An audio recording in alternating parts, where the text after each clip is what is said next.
कहते हैं कि अपना खुद का मकान बनाने के लिए पूरी जीवन भर की पूंजी लग जाती है। व्यक्ति का पूरा जीवन गुजर जाता है। पर क्या हो जब अपनी ही आंखों के सामने अपनी जीवन भर की पूंजी लगाकर बनाए मकान क्षण भर में अपनी आंखों के सामने मलबे में तब्दील हो जाए।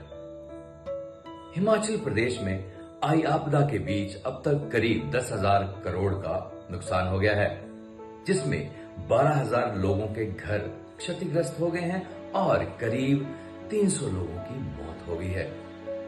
वहीं इस आपदा के बीच एक पुलिस जवान की जिंदा दिली की मिसाल देखने को मिलती है, जिसके हौसले को देखकर हम और आप गर्व महसूस करेंगे कि हमारे देश में ऐसे भी अफसर हैं जो अपने कष्टों को छोड़कर देश की सुरक्षा और हमारी सुरक्षा में दिन रात लगे हुए हैं। जी हाँ, एक ऐसा मामला हिमाचल प्रदेश के मंडी जिले के सरकाघाट में देखने को मिला। दरअसल मंडी जिले के सरकाघाट में पूर्व फौजी और पुलिस जवान का 3 मंजिला घर लैंडस्लाइड की चपेट में आ गया और उनकी आंखों के सामने ही पूरा का पूरा घर ताश के पत्तों की तरह बिखर गया। लेकिन इसके बावजूद भी वह अपनी ड्यूटी के लिए शिमला चले गए। आपको बता दें कि मंडी जिले के सरकाघाट में टटीह में 14 अगस्त को अशोक गुलेरिया का घर लैंडस्लाइड की चपेट में आ गया और उनके सामने देखते ही देखते पूरा घर मलबे में तब्दील हो गया।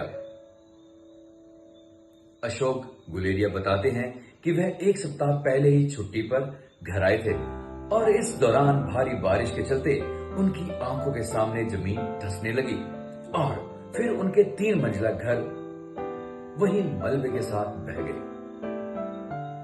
आगे अशोक बताते हैं कि उनकी आंखों के सामने उनका घर गिर गया, लेकिन बाद में वह ड्यूटी पर चले गए।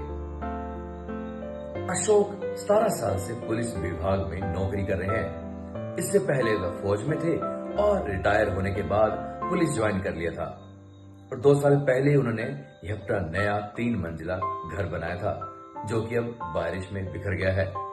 ऐसी भी मिसालें हमारे देश प्रदेश में देखने को मिलती हैं, जहां एक फौजी जवान अपने बहे हुए ढहे हुए घर को छोड़कर देश की सुरक्षा के लिए चले गए हैं। धन्यवाद।